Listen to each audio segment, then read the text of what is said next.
Hello and welcome to this video. In this video I will be taking a look at the phenomenon called Brexit, which means that the UK is due to leave the European Union. But when? Well, they had a referendum back in 2016 which produced the results of 51.9% voted to leave the European Union. This shocked the world, to put it mildly. The negotiations began back in 2017, which means they had 2 years to negotiate with the EU leaders about trade and other terms of how to leave, basically, the contract. Here you can see David Cameron. He resigned following the vote, and Theresa May assumed office shortly after. David Cameron stepped down. Well, Brexit, is it a result of a populist uprising? Well, what is populism? Well, a populist politician typically appeals to the ordinary people and criticizes the elite groups for disregarding those people. UKIP, short for United Kingdom Independence Party, and here you can see Nigel Farage, which was kind of the main man speaking out against the bureaucrats in the European Union, speaking out against those leaders for disregarding Britain's best interests. And Brexit can be seen as one of the biggest surprises in the 21st century. This shocked the world and still is one of the main topics in Europe and the world today. How is this going to happen? How is Brexit actually going to take place? So the negotiations are happening while we speak. Well, there has not only been a populist uprising in the UK, there's been a populist uprising in Europe over the last 20 years. Populist parties have tripled their support in Europe in the last 20 years. So was Brexit really a surprise? We have had Euroscepticism in the UK for at least 10 years. If you look back, there's been plenty of rallies against the European Union in England and UK in general. But in Europe, we've had this populist uprising, and here you can see Marine Le Pen, who tried to become Prime Minister of France. She didn't, but she came pretty close. Who knows? She could run again when Macron, the current Prime Minister of France, is out of office. Here we have Geert Wilders. He also tried to assume office in Holland. He didn't succeed, but he came pretty close. He is also a populist, typically right-wing, anti-immigration, conservative, right-wing ideals. Here you have Viktor Orban from Hungary. You have Sebastian Kurz from Austria. These guys are actually in power now. Viktor is in power in Hungary, and Sebastian is in power in Austria. And here we have Giuseppe Conte in Italy. He is also in power. And then we have Andrzej Duda in Poland, which is in office. And these are kind of just some of the leaders that would be considered a populist in Europe. So who knows? The European Union could possibly have a crisis, because these populist leaders are basically anti-establishment, anti-elitism, which basically sums up the European Union in a nutshell. So we will see how it goes. Well, we can't talk about Brexit and populist uprising in Europe if we don't talk about Donald Trump's victory in America 2016. This shocked the world, and I would say that Trump is basically the definition of a populist, which speaks out against the elite and tries to support the ordinary people, the regular people, the average Joe, you could say. So he kind of paved the way for Brexit. Trump and Brexit. Yeah, here you can see that Trump invited Nigel Farage to Trump Tower, and these guys had a lot of things in common. Trump even went so far to invite Nigel Farage to one of his rallies in America. This one is in Jackson, Mississippi. These guys have a lot in common. They're anti-establishment, they're anti-globalism. They are not far, but they are right-wing, typically right-wing politicians, more conservative. They want sovereign nation states. They don't want the world to be so small. They want their countries to have their sovereignty, not be ruled by some foreign bureaucrat sitting in a headquarters somewhere. Need to mention Boris Johnson as well. He's a member of parliament in England. He was the mayor of London for many years. He was the Secretary of State, but he resigned because Theresa May had some interesting negotiations with the EU leaders, which basically Boris Johnson meant undermined the whole Brexit process. So he stepped down, and he was one of the supporters of Brexit. And along with Nigel Farage, you can say that these two basically were the front men for Brexit. But yeah, why did Brexit happen? Well, you had the civil war in Syria in 2011 kind of heated up. Then you had crazy immigration into Europe. You had ISIS, the Syria civil war. You had the civil war in Yemen.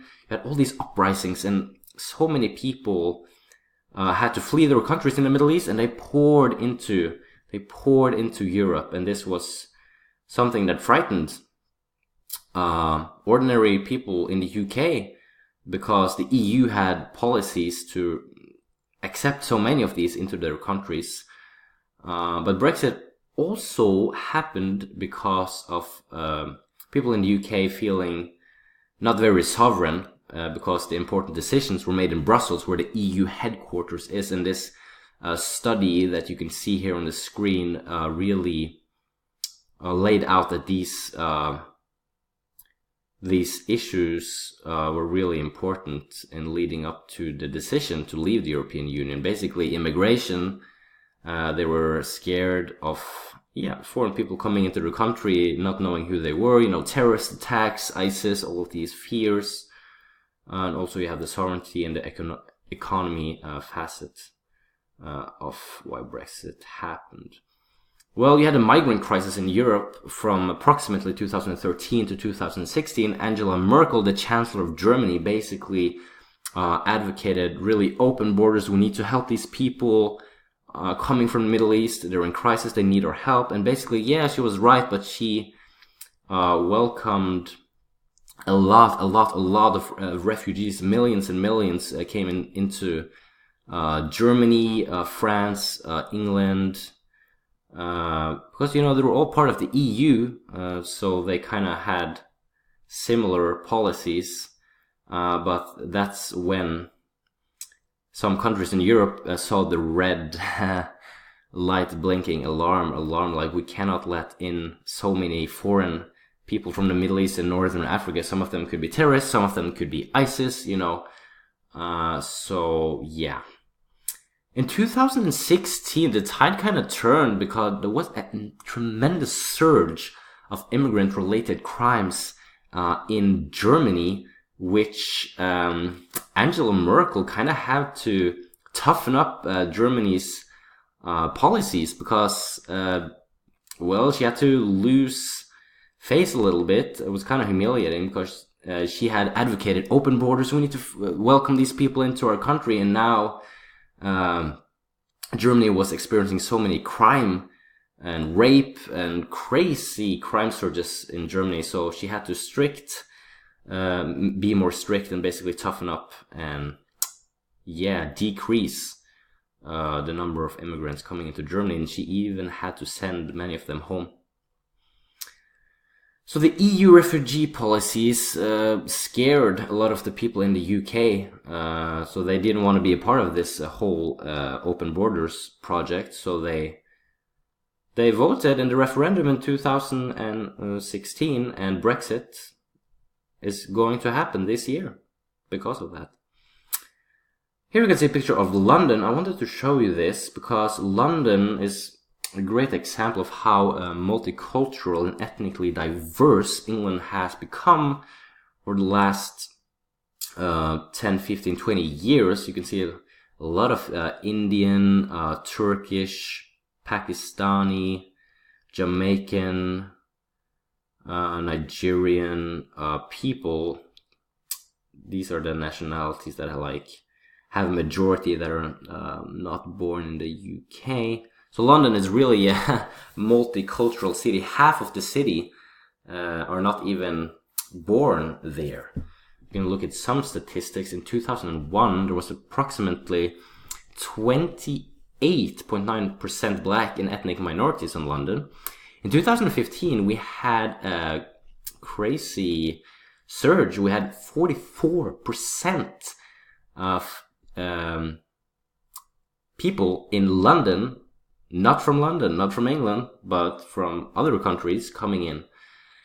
And then if you look today, 2019, we have around 9 million inhabitants in London in total, which is around 4 million foreign-born inhabitants, because we're now at a tipping point. Around 50% of the people in London are foreign-born. They're born somewhere else. They are typically from the Middle East or Asia and even other countries. So this is kind of something that scared a lot of English people. So they voted to leave the European Union, and today we have Brexit. Well, will the EU be in crisis after Brexit? Is there another country that is going to leave? Maybe Italy, maybe Hungary, maybe Poland. They have these populist uprisings that are anti-establishment, anti-EU. And we see these governments really rising quickly. So who will leave next? Okay, conclusion. Brexit is a direct result of increased populist activity taking place in the last 20 years or so, especially in the United States, with Trump being the prime example. And then we have Brexit in Europe.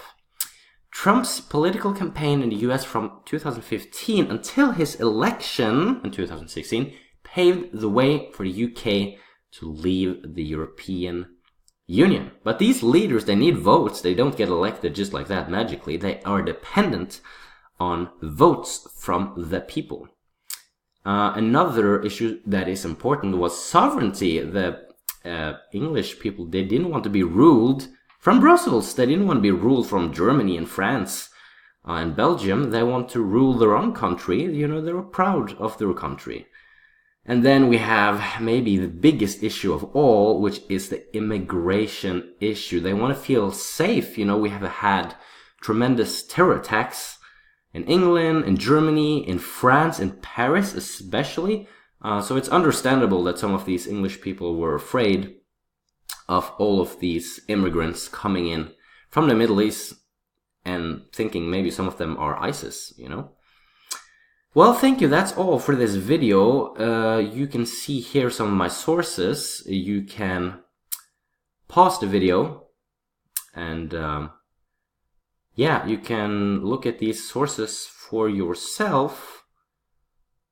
I used a lot of different sources from the internet, some statistics, some reports, some research, a lot of internet articles.